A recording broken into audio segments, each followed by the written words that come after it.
to the next phase. And what is the next phase? So after seeing this, I strongly recommend, I ended with Alexander's quote, I strongly recommend that you read the paper. And it's a good vacation reading too, by the way. You can take it on the beach. But really it goes into depth and is a very good study on it. So because there's a lot of things on the subject, we first started with biomass and renewable energies, and then everyone said that we like to repeat it.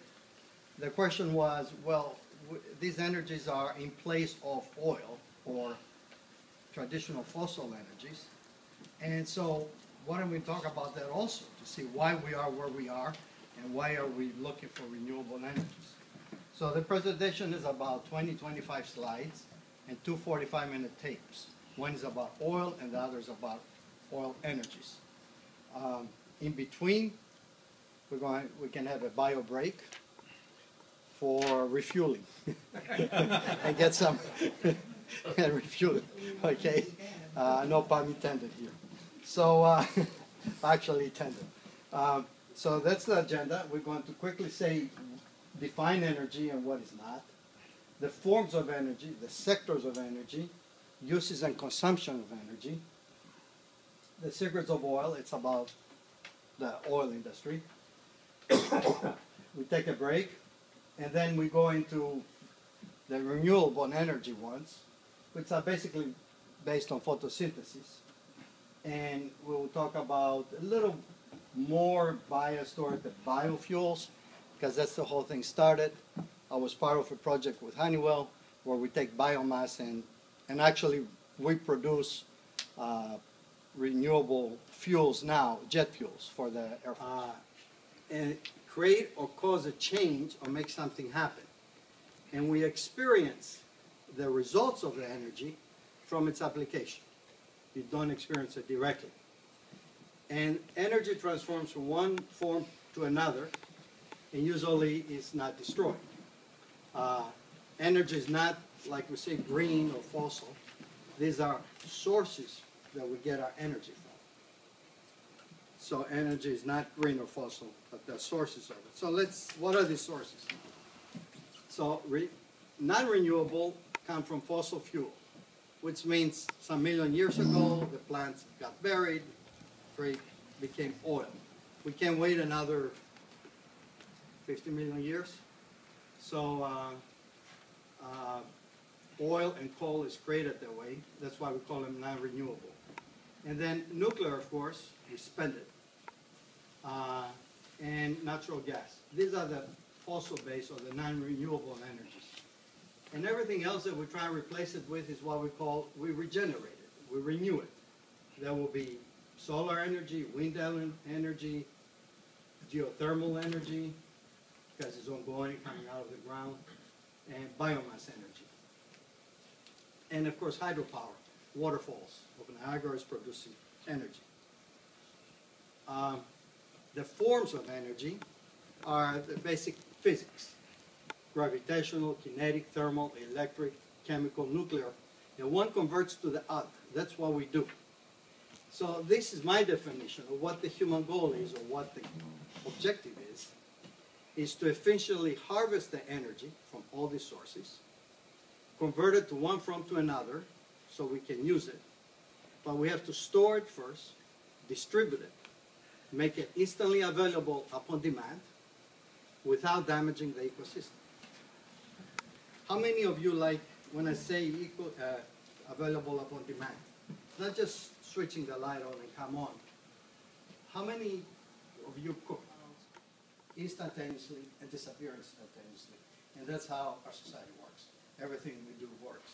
So that's what controls a lot of the reach of the thing, controls what infrastructure is created and how you harvest, store, and distribute the energies that we're talking about. And we will see some of it later. So keep that one picture in mind. Then harvesting the energy. Okay, this is a beach in Icaria. Nice. It's wonderful. I like the sun. Sometimes it's too hot. I go back there in the shade, in English, Sometimes We don't want to burn too much. We put oil, so we want to control how much energy we get, how much radiation we get. So even in this beautiful picture, there is a certain amount of energy that we feel the heat of it, converted photons are created to heat, and we want to control the UV radiation, but it's a very peaceful situation. But there's also uncontrolled energy, huge amount of energy, and that's Icaria under a thunderstorm. Now, how do you harvest that? How do you store it? It's a tremendous amount of energy. Electrons are free. That's free. Right. But now, how do you harvest that? How do you store it? How do you deliver it? And how do you use it? Now, there was, 100 years ago, there was a guy called Nikola Tesla who said that we actually can use electricity just the same way we have cell towers. You see the cell towers, cell phone towers now? That will convey electricity, transform electricity from one tower to another, and you can use it. You don't need wires. You don't need that kind of infrastructure. He worked for Westinghouse. He got many patents. Finally, his colleague engineers really fought him hard and we ended up with a wire grid. He died poor in the New York hotel, in the New Yorker in New York, old age, penniless. And he worried about the value of his education. He was a brilliant engineer, which is not untrue today. We all want to go to Wall Street. All the kids says, well, the money is in this and not engineering and so forth. But the engineers don't make a hell of a lot of money unless they go into business. But we need them to connect the societal needs to the political. They came to my house, says we can put solar, 25,000 investment.